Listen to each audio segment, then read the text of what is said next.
The Executive and the Secret. The Price of Cowardice. What if the man who forced you to choose between him and your unborn child showed up years later and discovered that the child was not only born, but was his perfect miniature copy? The silence in the middle of a crowded party is suddenly cut. His heart races, and hers still aches. What happens when the past returns to collect the cruelest debt? Hit that like button right now and subscribe to the channel so you don't miss the climax of this emotional reckoning. Answer in the comments. Would you ever forgive someone who tried to stop you from becoming a mother? Part 1. The Fog of Fear and Fire. The Titan of Control. The office on the top floor of the high-rise seemed to float above the city, its glass walls reflecting a world that Marcus Sterling controlled with an iron fist.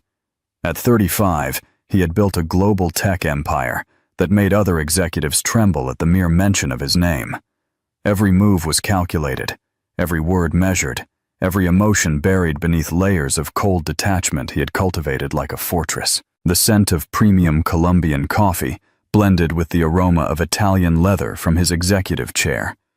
His immaculately groomed hands slid over documents that decided the fate of thousands of jobs. To Marcus, people were statistics, feelings were weaknesses. And love? Love was a luxury men like him couldn't afford. The chime of the elevator bell interrupted him.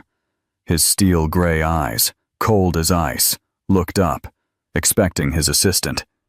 Instead, a 22-year-old entered carrying a tray with his lunch. Wavy brown hair escaped a simple ponytail, framing a face that radiated a purity he had long forgotten existed. "I apologize for the delay, Mr. Sterling. Marina is sick today, so I brought your lunch." Her voice trembled slightly, but her hazel eyes met his with a courage that surprised him. Leah Santos worked in the company's cafeteria, always in the background, always invisible, until this moment. Marcus observed her with the same intensity he used to analyze multi-million-dollar contracts. The simple uniform couldn't hide the natural beauty she carried, as if it were a burden. There was a light in her that brutally contrasted with the darkness of his world. "What is your name?" His voice cut the silence like a blade. "Leah. Leah Santos." She placed the tray on the desk with hands that shook imperceptibly. Her perfume, subtle and sweet like vanilla, invaded his senses in a way that profoundly irritated him. He didn't like surprises, especially those that interfered with his self-control. "Where did you study, Leah Santos?" I didn't finish college, sir. I had to work to help my mother." The brutal honesty of the answer struck him. In his world, everyone lied, everyone hid, everyone manipulated. Yet here was a young woman who confessed her limitations without shame.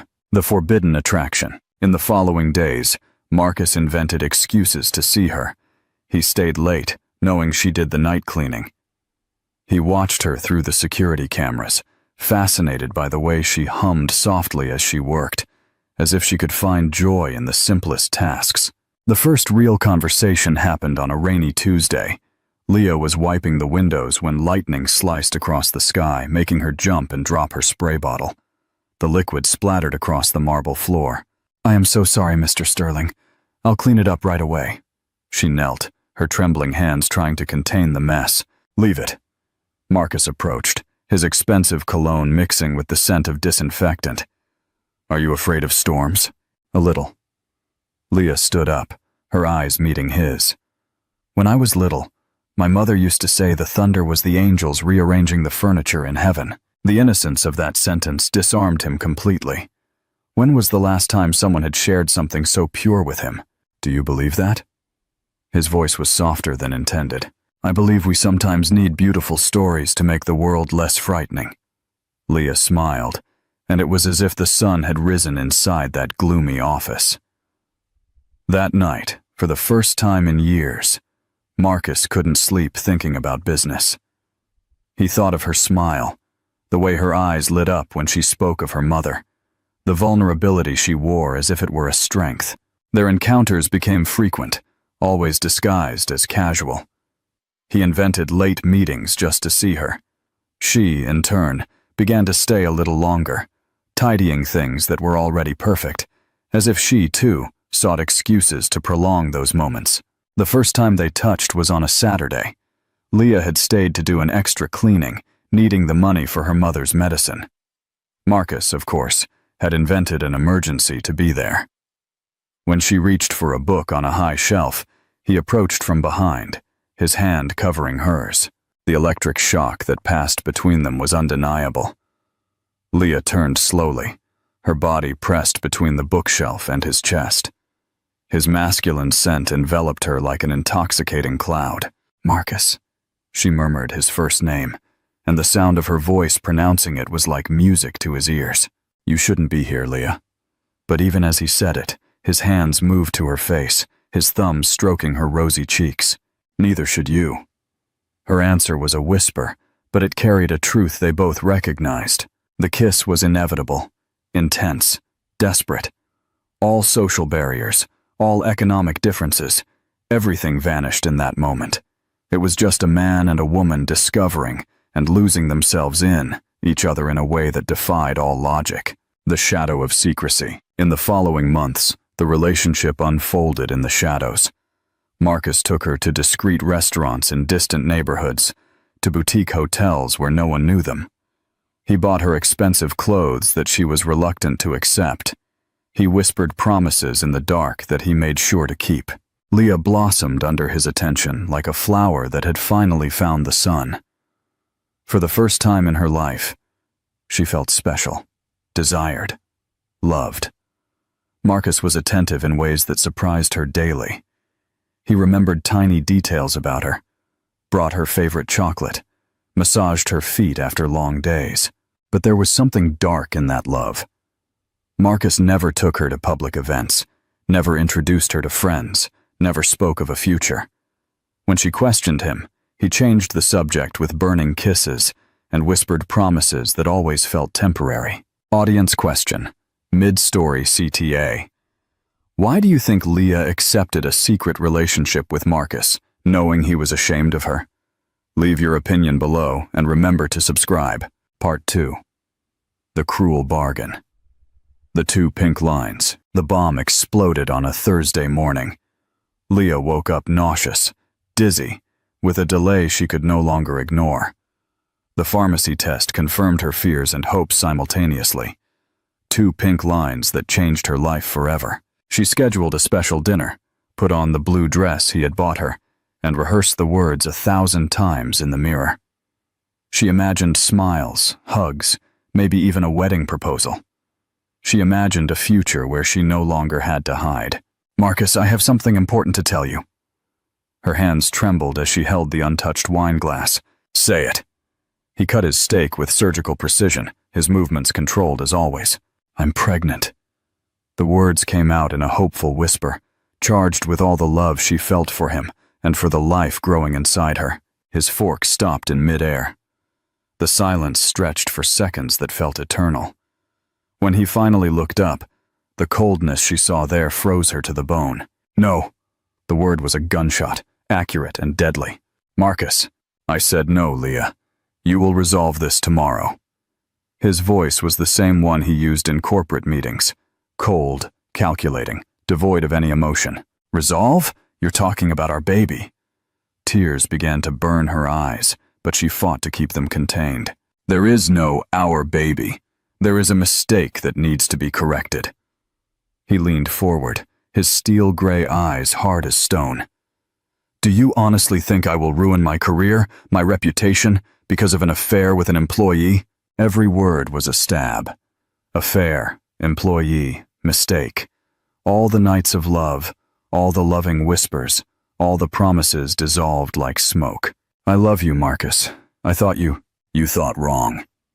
He pulled an envelope from the inner pocket of his jacket. "Here is the money for the procedure, and some more for you to recompose yourself. Consider it generous severance." Leah looked at the envelope as if it were a venomous snake. The paper crackled between her trembling fingers as she opened it, revealing a sum that represented months of her salary. Money to terminate their baby. Money to erase his mistake. "I won't do it." Her voice came out firmer than she expected. "Then you will no longer have a job. and I guarantee you won't get another one anywhere in this city." The threat was uttered with the same naturalness as he would order coffee. "You can't do that." "I can, and I will. You have until tomorrow to decide. The procedure or your career. Choose wisely." The escape. The next morning, Leah found herself in the waiting room of a private clinic, the envelope of money weighing in her purse like molten lead. The white walls seemed to close in on her. A nurse called her name. Her footsteps echoed down the corridor like hammer blows on her heart. In the procedure room, she lay on the cold gurney, looking at the ceiling. "Breathe deeply, dear. It will pass quickly." The doctor's gentle voice contrasted with the coldness of the equipment. But when the machine was switched on, something inside Leah screamed louder than the fear, louder than the threats, louder than the hopelessness.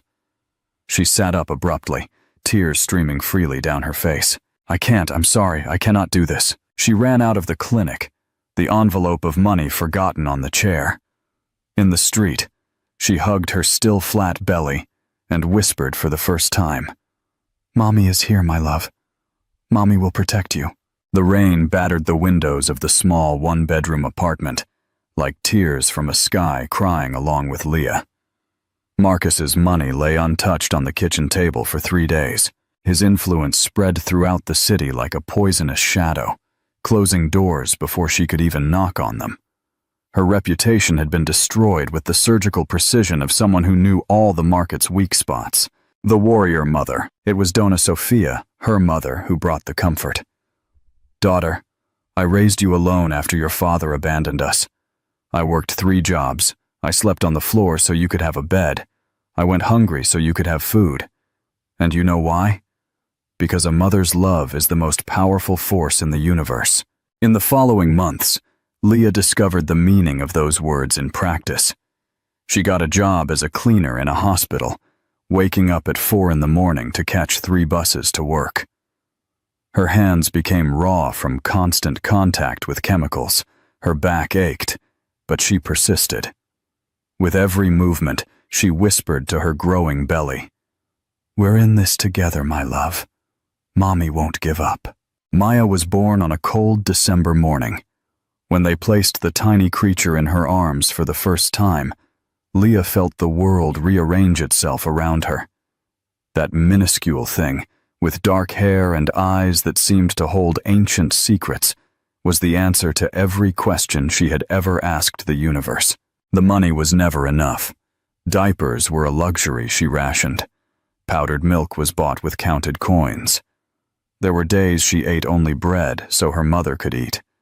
Maya grew up beautiful and healthy, her laugh echoing through the small apartment, transforming that cramped space into a palace of joy. But one night, when Maya was 4 months old, the fever hit. The thermometer read 104 degrees F, the baby's tiny body burning hot in her arms. At the public emergency room, hours crawled by in an endless line. "Pneumonia," the tired pediatrician diagnosed. "Needs specific antibiotics and follow-up." The medicine cost nearly all of Leah's monthly salary. She sold everything of value: the ring her grandmother gave her, the gold chain from her first communion, even the sewing machine that was her only extra source of income. With the money, she bought the medicine and spent 7 sleepless nights caring for Maya. On the 7th night, the fever finally broke. Maya opened her eyes and smiled. Leah collapsed in tears of relief. "We did it, my princess, you and me, us two against the whole world." That night, watching Maya sleep peacefully in her arms, Leah understood that she had become more than a mother. She had become a warrior, a protector, a fortress. She had discovered that maternal love was a force of nature. Part 3. The Cruel Reunion. The Empty Throne. 5 years had passed since that night at the restaurant. 5 years since Marcus had made the decision that now haunted him in every moment of silence. The empire he had built had grown exponentially. His name was on business magazine covers. But success tasted bitter in his mouth. The scent of his premium coffee couldn't mask the smell of emptiness that emanated from his life. There were women, of course, all beautiful, all disposable, all unable to fill the hole in his chest. His secretary's voice chirped through the intercom. "Mr. Sterling, your presence has been requested at Mr. Carrington's daughter's birthday party. He insists you appear, even quickly." Ethan Carrington was a major investor. Refusing would be an insult that would cost millions. Marcus arrived at the elite recreational club at 4 o'clock. It was exactly the kind of place he expected, ostentation disguised as elegance.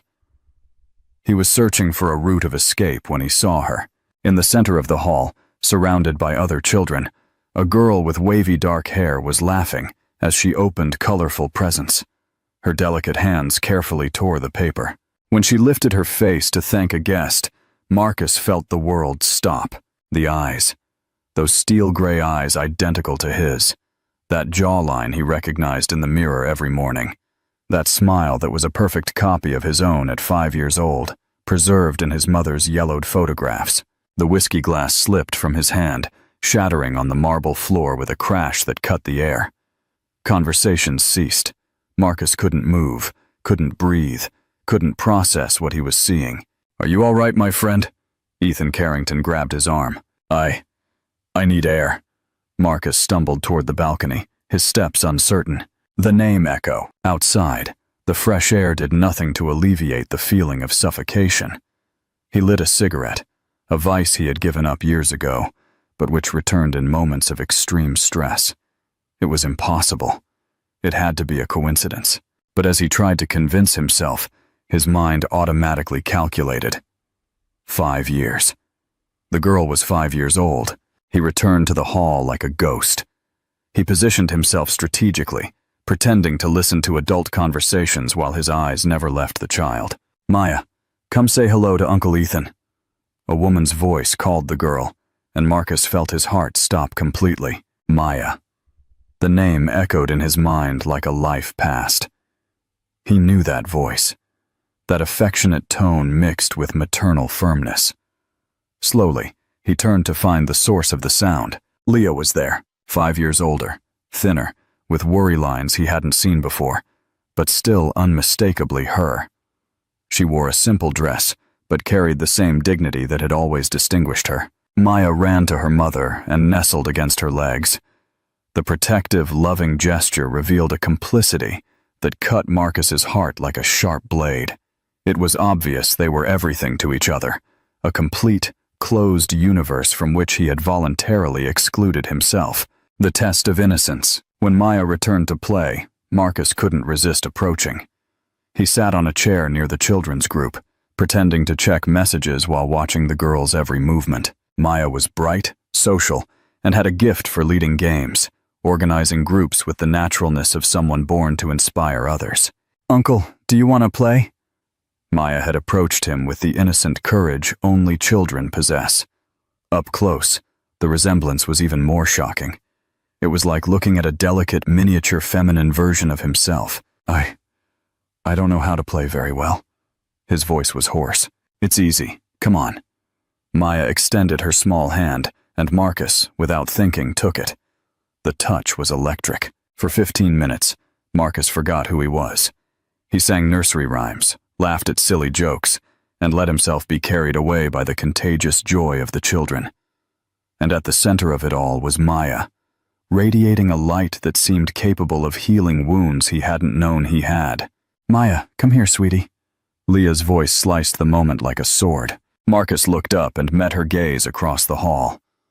For a second, time went back 5 years. There was pain in those hazel eyes, but also strength, a strength she hadn't possessed when she was young and vulnerable. Leah approached with firm steps. When she was close enough that only he could hear her, she whispered with a coldness that surprised him. "Don't you dare come near her." "Leah, No." She took Maya's hand gently, but the firmness of her grip was undeniable. "We're leaving now, my daughter." Marcus watched helplessly as they walked away. Maya waved to him over her mother's shoulder, that innocent smile breaking his heart into pieces. Ethan Carrington approached, following his gaze toward the door. "Beautiful woman, isn't she?" "Leah. She does some sewing for my wife sometimes. A real fighter raises her daughter alone. The father disappeared when he found out about the pregnancy. Every word was a dagger. Alone? Completely. But what a strong woman. Maya is such a lovely child, very well-mannered. It's impressive how single mothers can work miracles with so little. Marcus left the party without saying goodbye. That night, alone in his luxury penthouse, he couldn't sleep. He stood on the balcony, watching the city lights, while Maya's face danced before his eyes. He had found his daughter, a daughter who had grown up beautiful and healthy despite every obstacle he had placed in her path.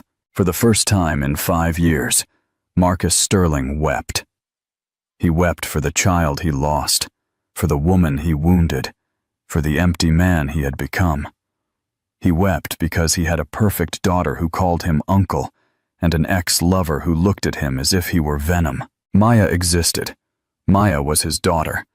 And now he had a reason to live that went far beyond the numbers in his bank account. Do you think Marcus deserves a second chance? Comment now with your honest answer. Don't forget to hit the notification bell so you don't miss the fight for his redemption. Part 4. The Battle for Redemption. The truth revealed. Marcus hired a private investigator who delivered a complete report on Leah and Maya's lives. Every page he read was a stab to his conscience. Leah lived in a small apartment, supporting her family with sewing jobs and occasional cleaning. Maya went to a public school, always in impeccably clean but visibly mended uniforms. There were no luxuries, only basic necessities met with great sacrifice and creativity. His heart shattered reading about Maya's hospitalizations and the nights Leah spent sewing to pay for medicine. He couldn't resist. He drove to Maya's school and waited. He watched the genuine love in their embraces, their intertwined hands, completely oblivious to his presence. He saw them at the park and watched Maya play, social, intelligent, organizing games with the naturalness of a leader. One afternoon, Maya fell from the swing. Marcus rushed across the park. "She's fine," he said before he could stop himself. Leah looked up, panic and fury in her eyes. "What are you doing here? I saw her fall and—" "You want to help?"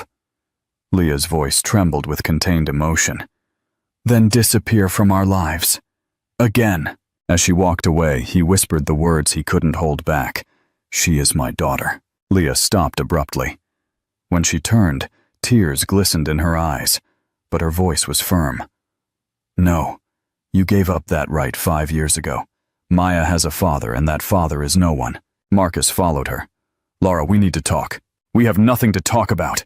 You tried to force me to terminate our daughter. You destroyed my career. You threatened me. You humiliated me. And now you show up 5 years later wanting to play daddy." The raw pain in her voice hit him. "She is my daughter." The explosion was charged with 5 years of regret. "No!" Leah screamed, causing other mothers to turn. "She is my daughter. I carried her. I birthed her. I raised her alone. You are just the sperm donor who ran away when things got hard." The silence that followed was deafening. Marcus looked at Leah, seeing for the first time the true extent of the damage he had caused. Leah's voice was filled with a sadness that came from the depths of her soul. "Yes, Marcus, Maya is your daughter, and that is why you must never come near her again, because I will not let you destroy her life as you destroyed mine." The confession echoed like thunder in a clear sky. Maya ran toward her mother, her face lighting up. "Hi, Uncle. Did you come to pick me up too?" The innocence of the question was a sharp blade through his chest. Marcus knelt down. He looked at the drawing in her hand. 3 smiling female figures. No male figure. No father. He finally understood the magnitude of his absence. Maya's little hand reached out and touched his wet face. "Don't be sad, Uncle. When I'm sad, Mommy makes it go away. Do you want me to make it go away for you?" The simple, pure gesture completely destroyed Marcus's defenses. His daughter, who had grown up without him, offered comfort to the man who had tried to prevent her existence. "Thank you, Princess." He gently held her hand. "You are an angel." The slow dance of trust. Marcus knew he couldn't simply buy his way back into their lives. He had to start from scratch. He canceled crucial meetings and reorganized his schedule to be available. He discovered Leah's ritual of taking Maya for ice cream every Friday at a small neighborhood parlor.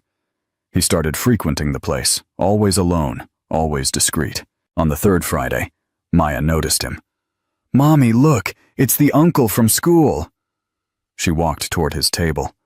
"Hi, Uncle. Do you like ice cream too?" "Yes, I like ice cream." Marcus looked over her head at Leah, who approached reluctantly. He stood up, heading to the counter with Maya beside him. "You know, Uncle, you have eyes just like mine." Maya observed with a child's frankness. "Mommy says gray eyes are special." "Special how?" "She says people with gray eyes are brave and determined. Are you brave?" "I was brave," he admitted. "I'm learning to be." The encounters became less casual. Marcus started learning about the things Maya truly valued. Stories, drawings, simple games. He bought books and spent hours practicing character voices. The breaking point, the decisive moment, came on a rainy afternoon.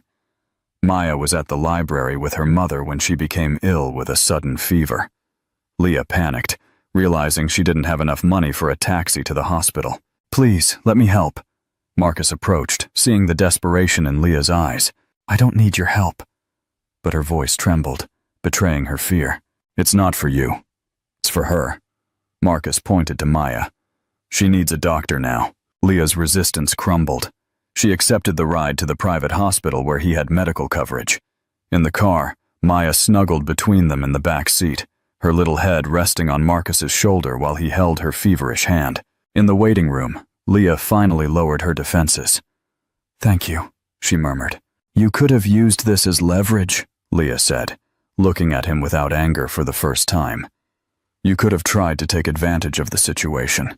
I just want her to be well." When the doctor delivered the good news, just a bad cold, Maya asked specifically for Marcus to carry her to the car.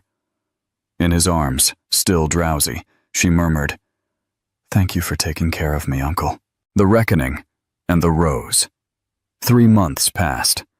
A delicate routine was established. Marcus was no longer the stranger chasing shadows. Maya began to ask about him when he didn't appear in the usual places. Maya's 6th birthday approached. Leah was struggling to plan a party. Donna Helena, the florist, planted the seed of change. "Daughter, pride doesn't feed anyone, and Maya deserves to have a special birthday. Why don't you let that man help?" On a Thursday afternoon, Marcus found Leah alone in the park. "What about Maya's birthday?" he asked. "It'll be at home. Homemade cake, snacks I'll make myself, crepe paper decorations." Leah tried to sound enthusiastic. "She never complains, but I still dream of being able to give her everything she deserves. Let me help. Not as the father who abandoned you, but as someone who genuinely cares about Maya." Leah finally looked at him. "And what do you want in exchange?" "Nothing. I just wanted to see her happy." Marcus secretly rented the most beautiful party hall in the neighborhood and transformed it into an enchanted garden of butterflies, a theme he discovered by watching Maya's drawings. On her birthday, Maya woke up expecting her usual homemade party. But when the doorbell rang, Marcus was there, holding an elegant box. Inside was the most beautiful dress Maya had ever seen, pale pink with gold details and a small glittering tiara. "Is this for me?" Maya whispered. "For the most beautiful princess in the world." The party was magical. Butterflies hung from the ceiling, natural flowers decorated every table, and a huge cake shaped like a garden occupied the center of the hall. When it was time for the birthday song, Maya reached for him. "Uncle Marcus, come sing Happy Birthday with me." As they began to sing, Maya held his hand on one side and her mother's on the other, creating a family circle that, until then, had only existed in Marcus's dreams. "Make a wish, princess," Leah murmured. Maya closed her eyes tightly, concentrated intensely, and blew out all 6 candles at once. When she opened her eyes, she ran to hug Marcus. "Thank you for the most beautiful party in the world." "What did you like the most?" Marcus asked, emotional. "Having you here with me," Maya replied with a child's brutal honesty. That night, after all the guests had gone and Maya was sleeping, exhausted but happy, In his car, Leah finally lowered her defenses. "Thank you," she whispered in the silence of the vehicle. "It was the best day of my life," Marcus confessed. "Marcus, maybe we can try." Leah looked at him with something close to hope. "Not for what you can give us, but for what you've already given us. You made my daughter happy today." "Our daughter," he corrected gently. "Our daughter," Leah repeated, and for the first time in 5 years, the word did not sound like an accusation. Maya stirred in her sleep. "Daddy?" she murmured naturally, as if the word had finally found its place in her vocabulary. Marcus stopped the car, tears streaming down his face. His daughter had called him Daddy. He was finally coming home. "I will never leave you again," he promised, kissing Maya's sleeping forehead and meeting Leah's gaze in the rearview mirror. Never again. It was the ending Maya deserved, the fresh start Leah had dared to dream of, and the redemption Marcus had spent 5 years seeking. A family finally reunited, not by convenience or obligation, but by true love and the forgiveness that heals all wounds. Final call to action. If this incredible journey from devastating cruelty to profound redemption moved you, please give this video a huge thumbs up. Marcus and Leah's story proves that the greatest wealth is family. What do you think Marcus needs to do next to earn Leah's full trust? Let us know in the comments below. And don't forget to subscribe for more powerful narratives. Part 5. The Journey of Atonement and the Test of Trust.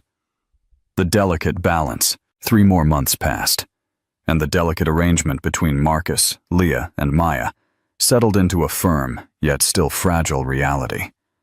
Marcus was no longer just the uncle who randomly showed up. He had become a consistent part of their lives.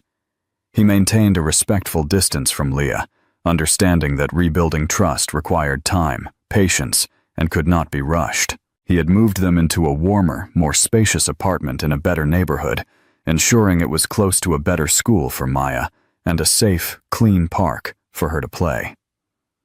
Leah accepted this help not for the money, but for her daughter's future. Yet she was adamant about keeping her part-time job at Dona Helena's flower shop. "I need to feel like I'm still earning," she told Marcus, her eyes resolute. "Self-respect cannot be bought." Marcus respected this. He knew Leah's independence was her shield against the pain he had caused. Marcus's true changes were not in his bank account.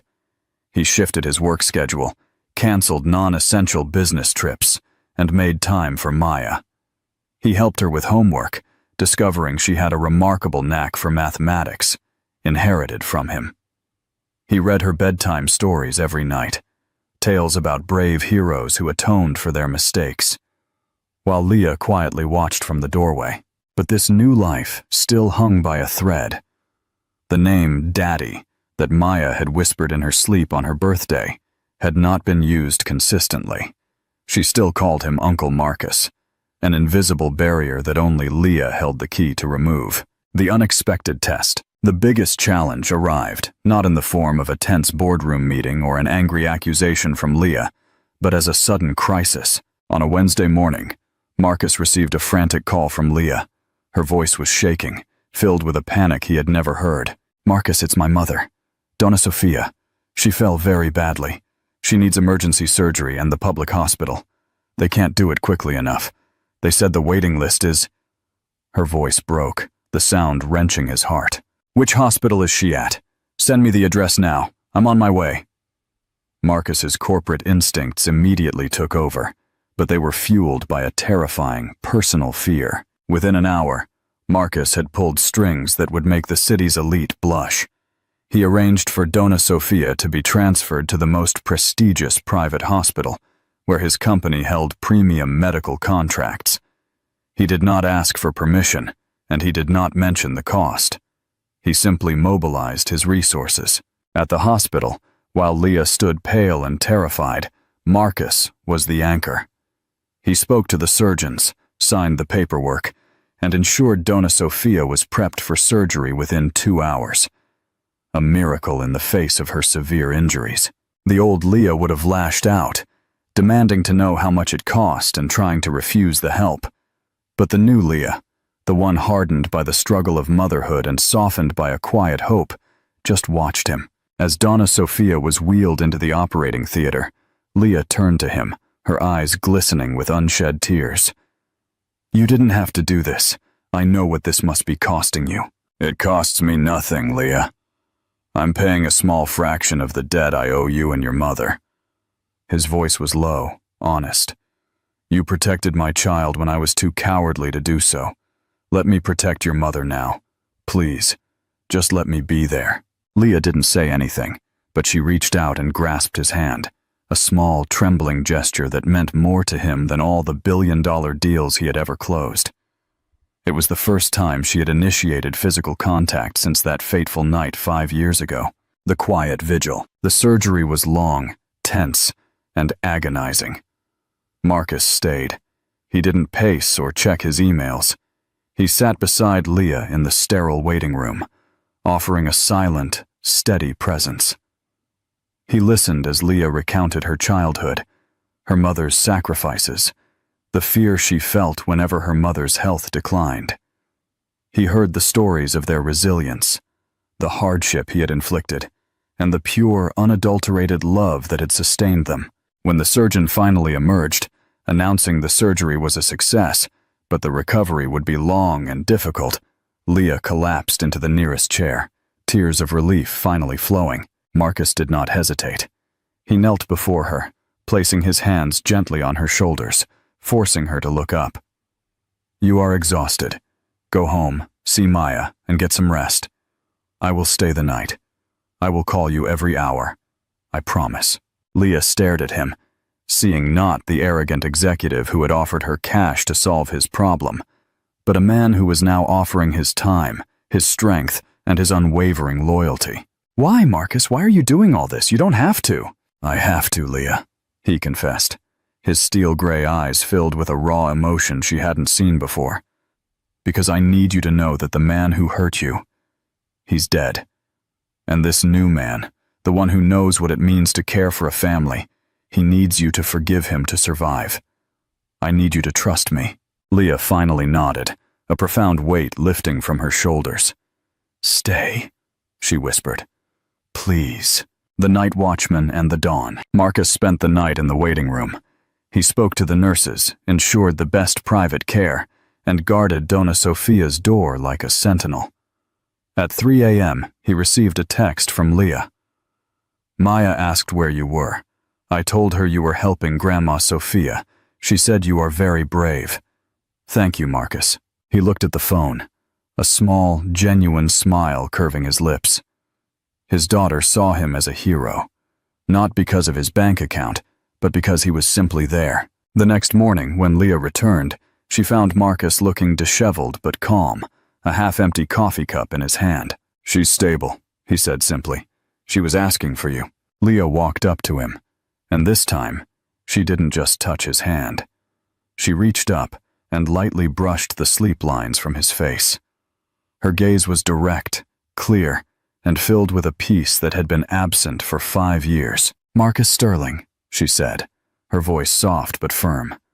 "The debt is settled. The monster is gone. Welcome home." He closed his eyes, relief washing over him with an intensity that almost brought him to his knees. He had passed the final, hardest test, the return of the name. Later that day, Maya came to visit her grandmother. Seeing her mother and Marcus together, side by side, both looking tired but relieved, something shifted in the little girl's mind. Maya ran to Marcus, hugging his legs tightly. She looked up at him, her beautiful gray eyes twinkling with pride. "Daddy," she announced clearly, loudly, without hesitation. "Grandma Sofia is going to be okay because my daddy saved her." Marcus knelt, embracing his daughter for the first time as her father, the title finally earned through action, not biology. Leah watched, tears streaming down her face, tears not of pain, but of a quiet, profound joy. The wall had fallen. Part 6. Building the foundation. The real merger. Donna Sofia's recovery became the crucible for their new family. Marcus visited the hospital daily, not only to check on her, but to spend time with Leah. They started communicating as true partners, discussing not just Maya's future, but the deeper matters of life. Marcus learned the value of a home-cooked meal, the therapeutic power of a simple walk in the park, and the quiet joy of a life not dominated by ambition. Leah learned that Marcus's corporate shell was just that, a shell. Inside was a man capable of immense loyalty, tenderness, and a fierce protectiveness that extended beyond his own blood. Marcus finally addressed the elephant in the room, his career. He called a press conference, not to announce a new acquisition, but to announce a major philosophical change in Thorne Industries. "Effective immediately," he stated before the world media, his voice calm and resolute. "Thorne Industries will divest from several aggressively profit-driven ventures and dedicate a minimum of 25% of its capital to sustainable, ethical initiatives. My priorities have shifted. I have learned that the greatest asset is not the one you acquire, but the one you nurture."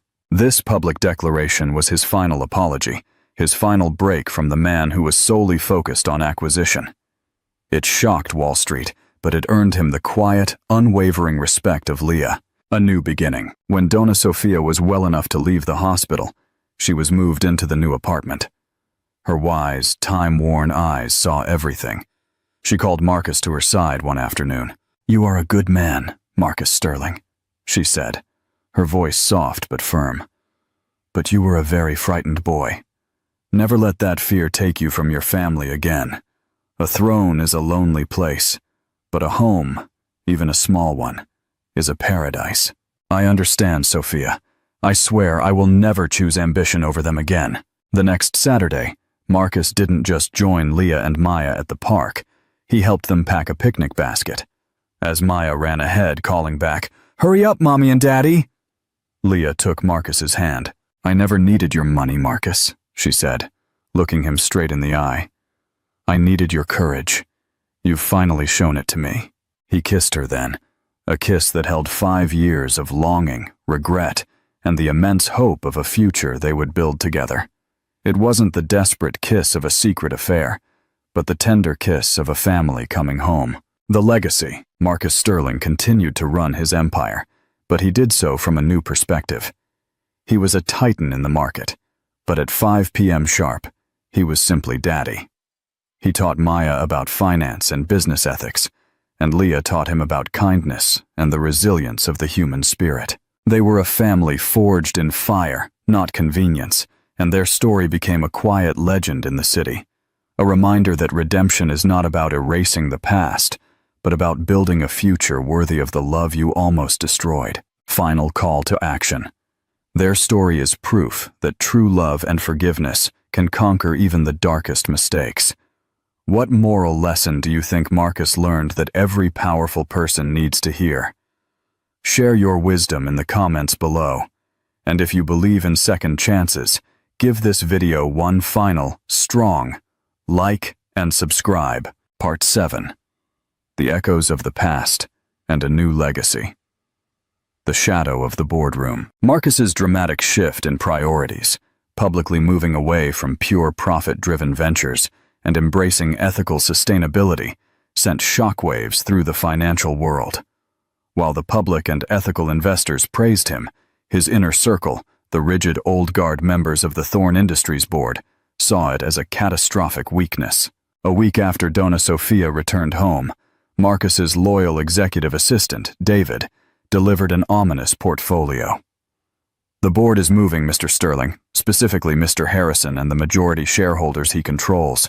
They view your recent actions as unstable and a dereliction of fiduciary duty. They're building a case for a hostile takeover, a vote of no confidence." The threat was real and devastating. Harrison, a man whose ambition was as cold and ruthless as the old Marcus, would dismantle everything, not just Marcus's career, but his new ethical initiatives. More importantly, it would prove to the world and to Leah that he was still the same man, incapable of prioritizing family over power when the stakes were highest. The test of sacrifice. Marcus didn't panic. The old Marcus would have launched a counteroffensive, sacrificing sleep, time, and relationships to crush his enemies. The new Marcus went home. He found Leah in the kitchen, teaching Maya how to bake cookies, a picture of quiet domesticity. He looked at them, and the boardroom suddenly seemed small and insignificant. Later that night, he showed Leah the portfolio. They want to take the company. They see me as weak because I've spent the last few months focusing on you, on Maya, on what's right. Leah read the documents, her face growing serious. Marcus, this is your life's work. It's the empire you built. No, Leah, he corrected softly, taking her hand. This is just a company. The empire I'm building is right here. The old me would have fought them in a war of attrition, spending every waking hour on the phone, in meetings, sacrificing everything for control. But if I do that, I prove them right. I go back to being the frightened boy who prioritized the throne over his family. The new strategy. Marcus's counter-strategy was born not of aggression, but of wisdom and love. He decided to fight, but on his own terms, and on a strict time limit. He would dedicate the necessary hours during the day, but he would not sacrifice the evenings or weekends with his family. He would prove that one could be a titan of industry and a devoted father. He worked with surgical precision, leveraging his ethical fund's vast capital, calling in favors, and rallying the few truly progressive shareholders. He even sought advice from an unexpected source, Donna Sofia. Tell them the truth, Marcus, she advised from her recovery chair. Tell them what a real legacy looks like. A house built on sand will fall, but a house built on love is a fortress. The climax, the boardroom showdown, the day of the emergency board meeting arrived. Marcus entered the opulent mahogany-paneled room, his steel-gray eyes calm and focused. He knew the votes were against him. Mr. Harrison launched into his aggressive argument, detailing Marcus's erratic behavior, his unconventional investments, and concluding with the ultimate indictment. Mr. Sterling has clearly lost his focus. He is distracted by his personal life, sacrificing the company for sentimentality. He is no longer fit to lead. When it was Marcus's turn, he didn't present spreadsheets or attack Harrison. He stood quietly and said, Mr. Harrison is right. I have lost my focus. For 35 years, my focus was solely on the size of my bank account, on acquiring, controlling, and winning. And in doing so, I destroyed the one true asset I ever had, my family. He then revealed the truth about Maya, his cowardice, and Leah's strength, all delivered with calm, devastating sincerity. He explained that his new focus on ethical investment was not a weakness, but a commitment to building a company he could proudly pass on to his daughter. You believe I'm weak because I prioritized my family. I believe I was only weak when I failed to do so. I will not sacrifice my family for this company, but I promise you, I will not sacrifice this company for the past. I have learned to fight for what truly matters, and I will be a better leader now than I ever was before. The room was silent. Marcus had reached the tipping point. The vote was called. He lost the initial vote, but his speech was not in vain. Several shareholders, swayed by his sincerity and newfound integrity, abstained, leaving the outcome still dangerously close. The twist. The call from the park. Suddenly, Marcus's phone rang. It was Leah. He didn't ignore it. He looked at the silent board members and answered the call. Hello? Marcus, I'm so sorry to interrupt. Maya just learned to ride her bike without training wheels, and she's shouting, Daddy, look, I'm flying! Leah's voice was filled with a mother's pure joy. I know you're busy, but I just had to call you. She wants to know if her brave daddy saw her fly. Marcus looked around the cold, quiet boardroom. He saw Mr. Harrison sneering, and he saw a moment of quiet reflection in the eyes of one of the undecided directors. Tell her her daddy saw her, Marcus said, his voice cracking with emotion. Tell her she's the bravest girl in the world, and I'll be there to catch her tonight. I love you both. He hung up, placed the phone back on the table, and looked at the remaining undecided shareholders. That, he stated, his voice resonating with power, is my priority, my legacy, my true strength. He lost the final vote. Harrison won.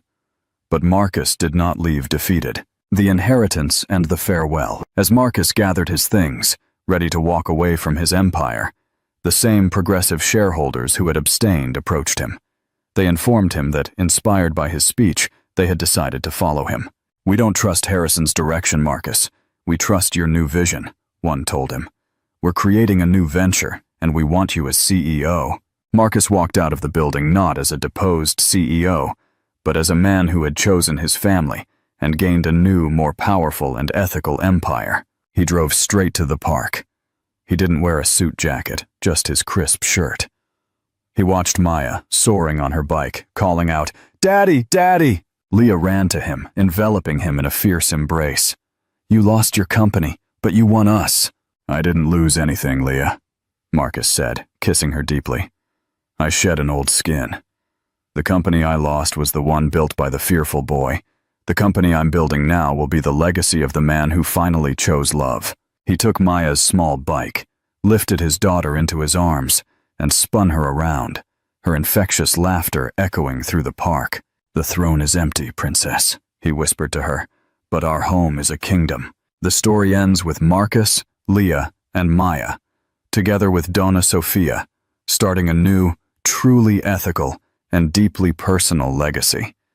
A testament to the power of transformation and the strength of a family that had fought its way back home. Final call to action. The story of Marcus Sterling's redemption is complete. What do you think the name of Marcus's new ethical company should be? And what is the key lesson about success that this final test taught him? Share your thoughts below, and thank you for joining us on this amazing journey. Part 7. The Forever Legacy. The Phoenix rises. 6 months after walking out of Thorn Industries, Marcus, now the CEO of a newly founded venture called Aura Sustainable Capital, the name suggested by Leah, meaning the surrounding energy of goodness, sat in his office. It was a sunlit space, deliberately designed to be warm and collaborative, a world away from the cold marble and steel of his previous penthouse office. Aura wasn't just profitable, it was a revolution. Investors who valued integrity and long-term ethical growth flocked to him. Marcus's reputation for ruthless efficiency was now combined with a fierce, proven moral compass. He was a force, but a force for good. He kept a small framed photo on his desk, Maya, beaming, standing next to her bike. Below it was a simple note, written by Leah. "The throne is gone. The foundation is set." The anniversary of change, the most significant event, was approaching. The 5-year anniversary of the day Leah left the clinic, choosing life for their daughter over Marcus's money and career. Leah insisted on marking the occasion, not as a day of pain, but as a day of choice and triumph. She organized a small private ceremony. It wasn't a party, but a symbolic act held in the very waiting room of the old public hospital where Maya was almost born into desperation. The same hospital Marcus had previously ignored. Marcus, Leah, Maya, and Donna Sofia, now walking confidently with a cane, stood in the small, worn room.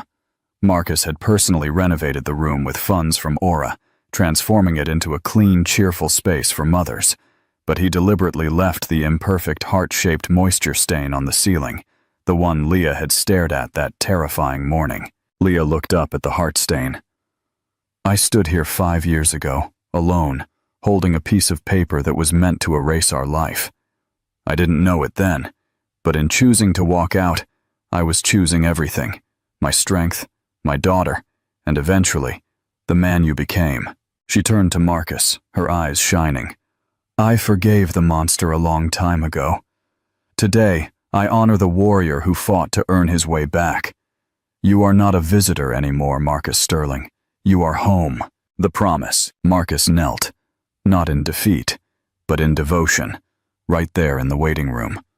He didn't offer a ring, but a small, worn piece of paper, the original envelope filled with cash he had given her 5 years ago, which he had retrieved from the clinic when he paid for the renovations. It was empty now. "This envelope," he said, his voice husky with emotion, "represents the emptiness of my life then. It represents my fear, my shame, and the debt I can never repay. But every choice I have made since, every day I've spent with you both, has filled my soul with something real." He then took out a second, beautifully crafted envelope. Inside was a single, simple document. The Marcus and Leah Vance Foundation Charter, dedicated to supporting single mothers pursuing education and ethical entrepreneurship. Maya's name was listed as the inspiration. "This is the legacy I want to build with you, Leah. A foundation built on the conviction that a mother's choice is sacred and that every child deserves a chance. Marry me, Leah. Not for a title, but for this life, this purpose, this forever." Leah didn't hesitate. "Yes, Marcus, for this life, the future, a complete kingdom." Their wedding was a small, joyous affair, held in Donna Helena's enchanting flower shop, now financially thriving thanks to Marcus's initial investment. Leah, radiant in a dress she designed herself, and Marcus, standing tall and humble, sealed their commitment. Maya, now 6, stood beside them, her small, steel-gray eyes taking in the moment. She wasn't just a part of the wedding. She was the reason for it. The family continued to flourish. Marcus became known not just for his billions, but for his benevolence. He never forgot the lesson learned on the ground of that sterile hospital waiting room. True power lies not in controlling the world, but in nurturing the tiny, precious life right in front of you. He and Leah continued to teach Maya that even the deepest darkness can give way to the brightest dawn, provided you are brave enough to choose the light.